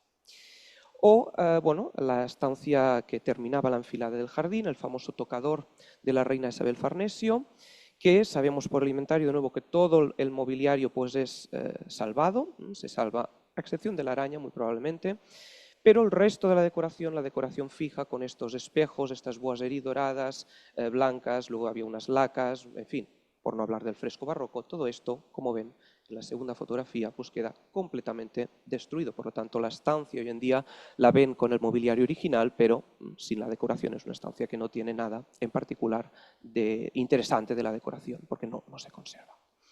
Pero el inventario también es interesante porque no solo nos describe las estancias que hoy en día se visitan, aunque muy dañadas algunas de ellas, también nos describe las estancias perdidas por completo, que fueron las estancias privadas de la familia real, que se situaban donde actualmente está el Museo de Tapices, de las cuales no queda en absolutamente nada. Y en este caso pues tenemos aquí una fotografía sacada del famoso libro de Pompeyo Martín sobre las bóvedas de la granja. Él encontró esta fotografía en un anticuario, pensó que era de Fernando VII, Isadora Rous de Viejo identificó los papeles pintados como de Carlos IV, pero no identificó de qué estancia era. Por lo tanto, gracias al inventario alfonsino, pude identificar que efectivamente los dos historiadores estaban hablando de lo mismo y se referían a esta estancia, ¿no? Además, pues vemos efectivamente las transformaciones que sufre con el mobiliario. Vemos esta imagen de Victoria Eugenia con sus 2 hijos. Y bueno, pues efectivamente el inventario, pues 3 sofás de pana, 4 butacas de pana verde, ¿no? Nos ayudan un poco para imaginar este hall, ¿no?, como se llamaba en la época, y los muebles estilo inglés que decoraban este salón. También la estancia, una estancia cercana, en este caso acudimos a la prensa pues hay numerosas fotografías, bueno, numerosas no, algunas fotografías de las habitaciones privadas de los reyes que aparecieron en la prensa ilustrada y que son, bueno, fotos realmente únicas porque prácticamente en el Archivo General de Palacios siempre hay las mismas fotos que son de las mismas salas y por lo general son salas de recepción. Bueno, pues efectivamente, ¿no?, hacemos pues, el cotejo, ¿no?, entre el inventario, pues, paredes con dibujos de escayola, y uno va haciendo pues, efectivamente el cotejo. Evidentemente la fotografía de la prensa es del año 1908, el inventario es de 1918, por lo tanto es obvio que no todo va a casar, porque han pasado 10 años, ¿no? El inventario también pues, nos da algunas pistas del estado de los muebles, nos dice que una mesa de despacho deteriorada. Estas fueron las estancias que primero se incendiaron y por lo tanto hubo pues, que correr más para sacar los muebles. o luego entre corchetes, ¿no? en la línea abajo de todo, en este caso ya es del inventario temático y nos describe lo mismo que el de arriba, ¿no? Y es curioso, nos describe un almohadón de la chaise longue y nos dice quemado. Bueno, en fin, como digo, se inventarió todo. Y por último, ya para terminar, señalar que efectivamente los inventarios son un elemento fundamental para la reconstrucción de edificios históricos, en este caso palacios históricos, pero que siempre hay que ir un poco más allá, porque los inventarios al final son listas de objetos y hay que entender los palacios siempre como una acumulación no solo de objetos, sino también de vivencias, y por ello hay que acudir no solo a las biografías, a las cartas, sino también a la prensa, para que nos indiquen efectivamente cómo se usaban estos palacios, cómo se vivía y, como me gusta señalar siempre, para entender que un palacio siempre es una casa. Muchas gracias.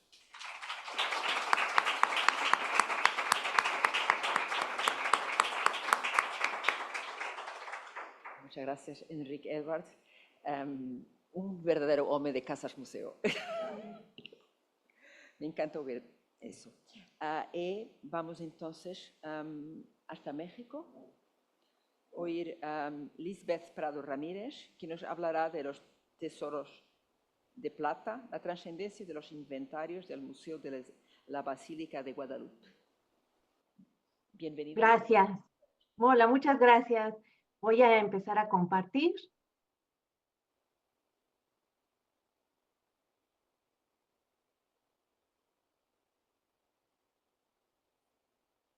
Si se alcanza a ver. Lo vemos bien. Bueno, muchas gracias. Buenas tardes y nuevamente agradezco a las autoridades del Museo Cerralbo y a todos los organizadores del evento para poder presentar mi ponencia que se titula Tesoros de Plata, la trascendencia de los inventarios en el Museo de la Basílica de Guadalupe.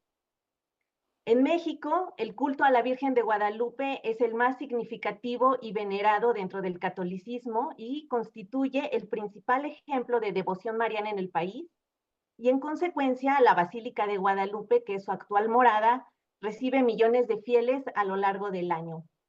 Y para entrar un poco en contexto y ubicar el museo, les traigo aquí un mapa de lo que conforma todo el complejo del Tepeyac.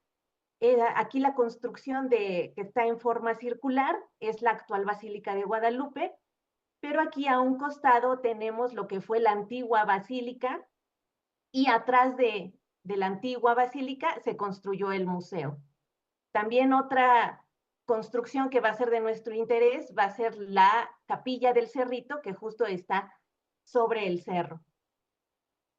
Bueno, el 12 de octubre de 1941 se inauguró en la Ciudad de México el Museo Tesoro Artístico de la Basílica de Guadalupe, y había un interés de las autoridades de dar a conocer todo el legado artístico que había reunido y conservado por más de 400 años. El museo se ubicaba en los anexos de la antigua basílica y ocupaba solamente 4 salas que anteriormente se ocupaban para oficinas. La primera exhibición estaba constituida a manera de gabinete de curiosidades, como ustedes lo pueden observar aquí en las imágenes.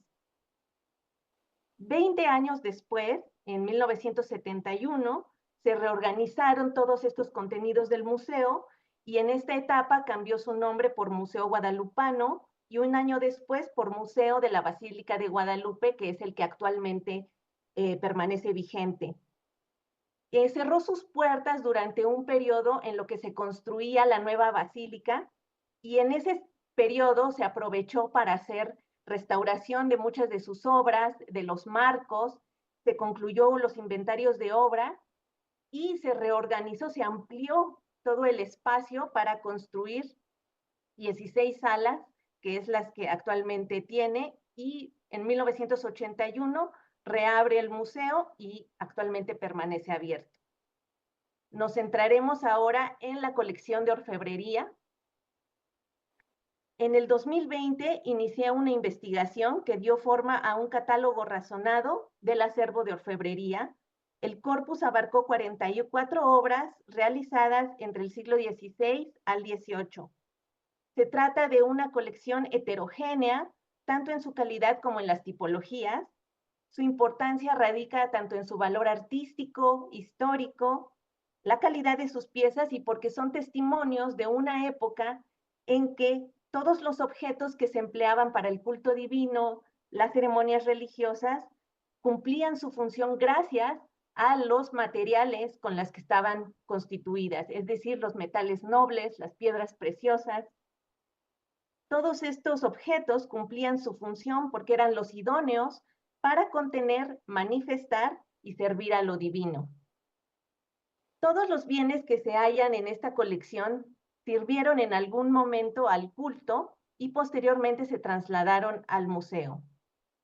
La metodología de estudio abarcó el examen visual de cada una de las piezas, un registro fotográfico con vista general y detalles. También se midieron y se pesaron.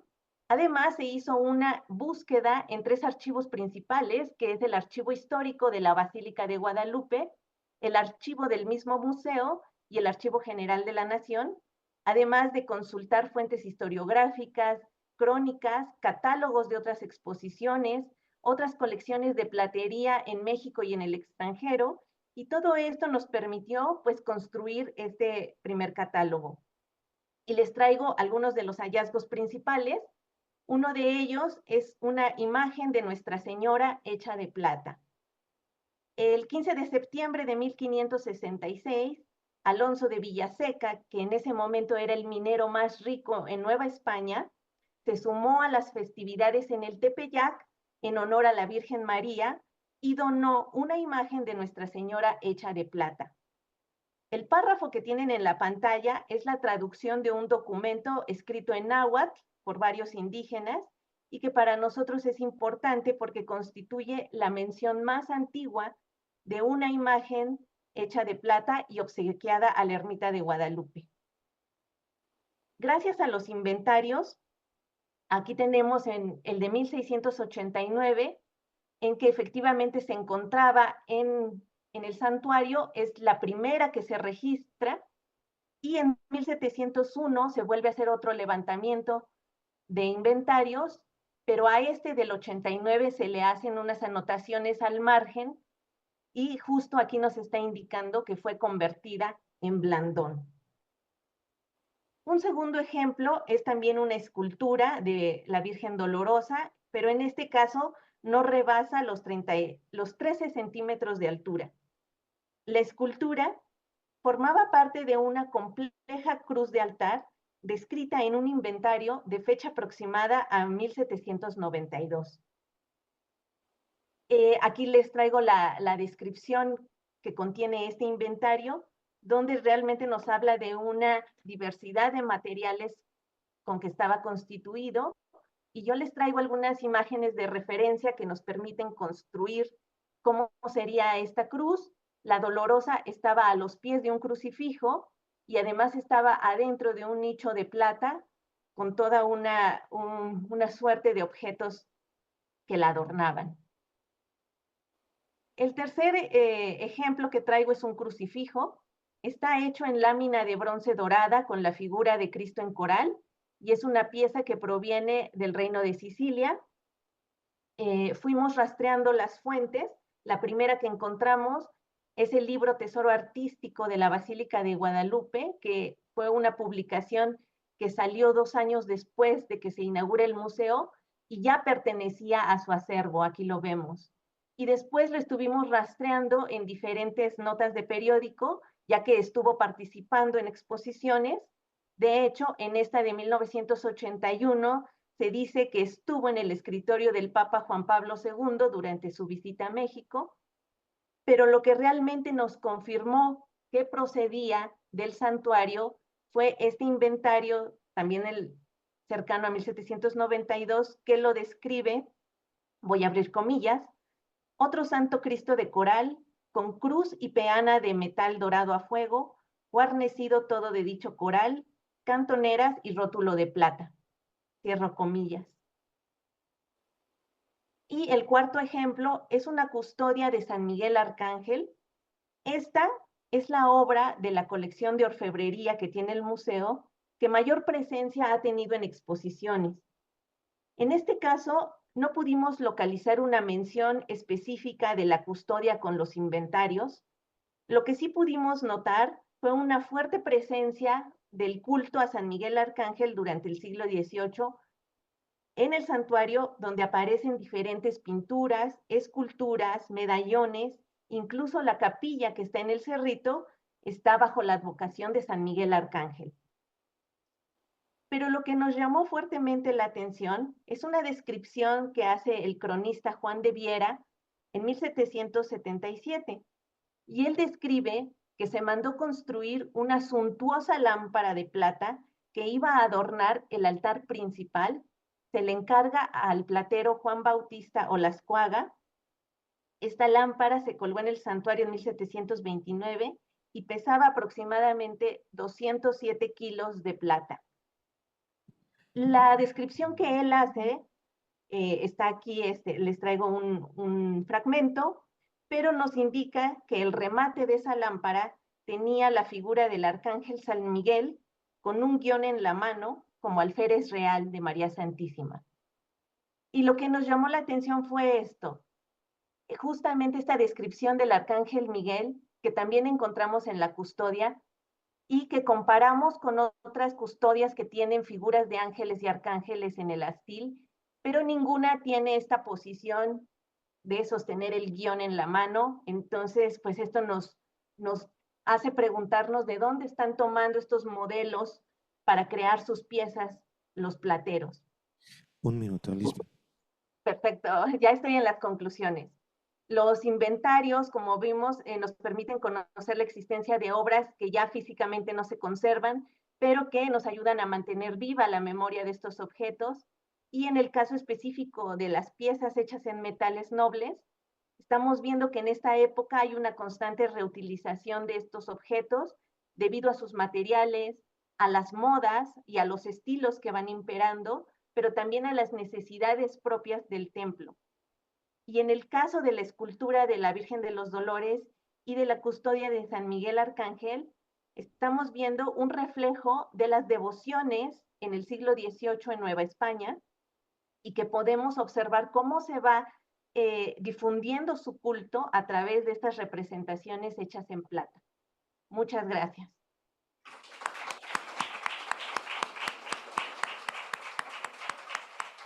Gracias. Muchas gracias, Lisbeth. Vamos a continuar y terminar con María João Pereira Coutinho. ¿Sí? ¿Está en línea? Sí, está em linha. Pois Maria João Pereira Coutinho é professora no Instituto de História da Arte da Faculdade de Ciências Sociais e Humanas da Universidade Nova de Lisboa e pertence também ao laboratório Into Past. A Maria João vai nos trazer uma comunicação... Estou a falar em português, perdonad-me. Nos trae una comunicación Organizing, Recording and Evaluating the Role of Inventories in the Study of the Goods at the Museu de São Roque in Lisbon Collection. Maria João, por favor. Thank you. Good afternoon. First of all, I would like to express my gratitude to the organizing and to the scientific committees. And I'm going to share my PowerPoint. The architectural complex that belonged to the former professorate house of the Society of Jesus in Lisbon, church and adjacent buildings, classified as a national monument since 1910, is today the São Roque Museum. This museum, whose collection is based on part of the objects of the Jesuit complex, is one of the rare examples which has several types of inventories, which have allowed researchers from outside of the institution and museum technicians to advance in research. In fact, it is by cross-referencing the history of this building and its guardians that both can understand why there are different types of lists carried out with different goals. As it was a space also occupied by members of some brotherhoods, in addition to the Jesuit community, it is not surprising that some of the inventories were carried out by organizations outside the Society of Jesus, such as the Brotherhoods. In the same direction, with the expulsion of the Jesuits from Portugal in 1769, there were also lists of goods carried out by a group of officials from the Portuguese crown, which, given the nature of the delicate situation, were quite few.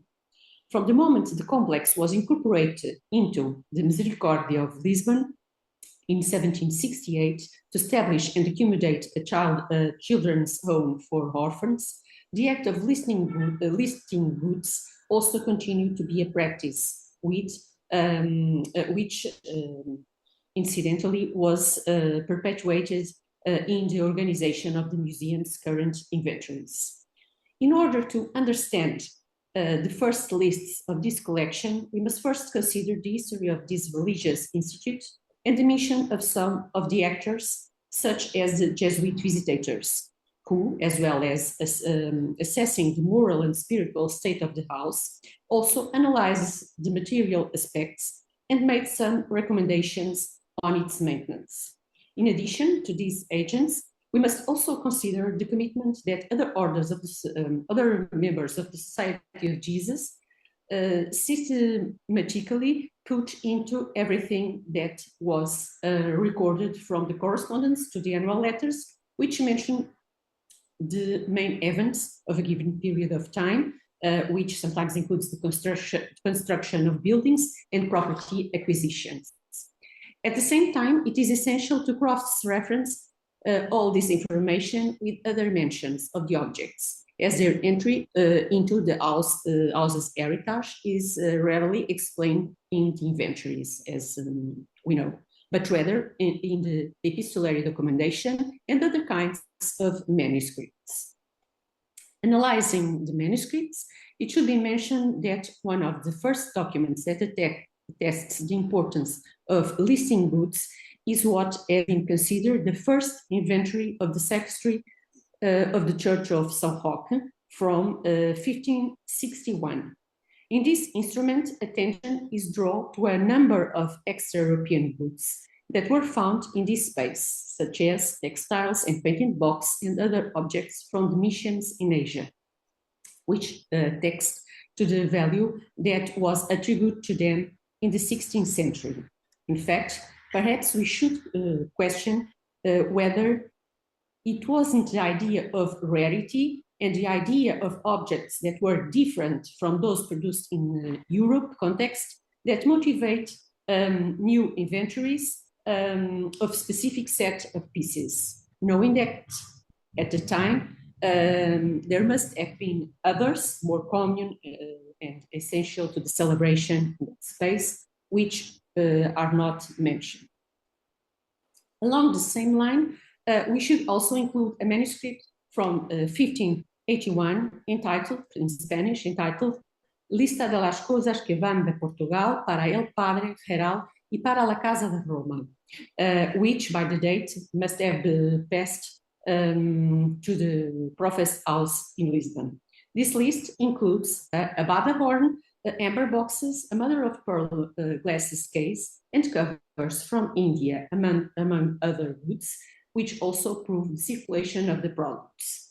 The same idea of valorizing only a part of what was the entire collection of the Jesuit complex goes for the care put in the inventories of its reliquaries. With the donation in 1588 of the relics offered by Dom Juan Borja to the community, several lists appear, but not with a designation of inventories.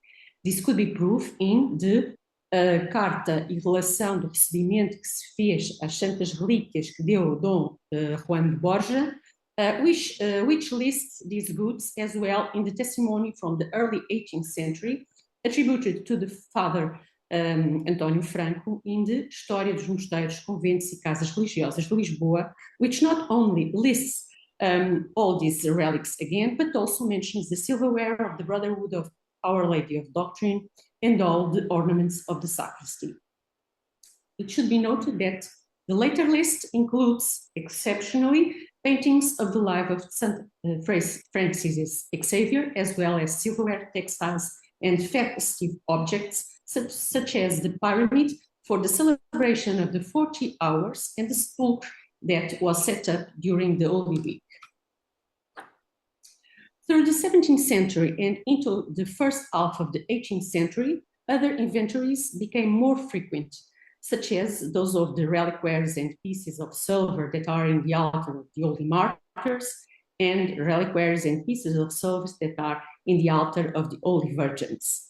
In all of them, the idea of exceptionally persists, since there are no reference to sculpture, imagining, or paintings, possibly because they are less expensive than silverware, or because they don't have the votive importance of the relics.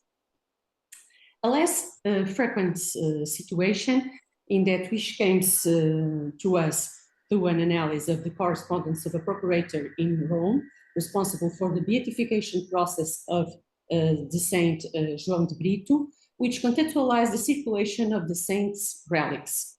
These relics were the subject of a commission for a reliquary chest between 1694 and 1698, made in Augsburg, which was supposed to hold the clever with which Father João de Brito had been beheaded. With the expulsion of the Society of Jesus from Portugal and the closure of its houses between 1759 and 1789, the goods of the professed house of São Roque in Lisbon were also listed. This time, these inventories include the images of each chapel or altar, the furniture of the sacristy and the church, the silver, the rich vestments, the ordinary vestments, the missals and other books, curtains and rugs. Also listed are the ornaments from the chapel of Saint John the Baptist, a chapel with a collection commissioned by King John V of Portugal. It also mentions for the first time, quotation, a silver chest carved with relief figures and gilded in various parts, etc., etc. During the same period, due to the fact that the brotherhoods of Our Lady of Doctrine, Our Lady of Good Death, Our Lady of Pity, Jesus, Mary, and Joseph, St. Francis Xavier were excluded, the objects of these brotherhoods were listed independently. In 1769, an exhaustive inventory was also made of the objects of the aforementioned Brotherhood of Doctrine, which include items from other chapels belonging to the same brotherhood, but not in the São Roque Church. With the transfer of the building complex to the Misericórdia de Lisboa, the issue of managing this heritage became more complex. It was necessary to decide what to do with all these collections. In 1898, on the occasion of the commemorations of the 40th centenary of the foundation of the Misericórdia by Queen Leonor, some pieces of silverware and vestments were put on public display on the old sacristy. This was the start of what could be considered the first step to establish the São Roque Museum that took place on 1905 with a project by the architect Adães Bermudes. In the sequence, it is not surprising that in 1914, the chapels of Our Lady of Doctrine, Our Lady of Pity, the Blessed Sacrament, and Saint Joseph, corresponding to the old brotherhoods with the same name, were once again inventoried. It's also not surprised that inventories contain far fewer items than those made between 1769 and 1789. Following this idea, yes? 1 minute, please. 1 minute. Okay, thank you. It should be noted that during the French invasions, the Portuguese had been need to hide some pieces and move many to an uncertain location. Proof of this idea is the covering of the altars of the relics offered by Dom Juan Borgia, which only saw the light of the day again in 1842. In conclusion, the brief chronological perspective that we have tried to draw up of the various types of lists and inventories of the Church and Professed House of Saint Roch prove that the same objects were not always given attention, and the modus operandi of recording is very different over the centuries. And that's all. Thank you. Muchas gracias.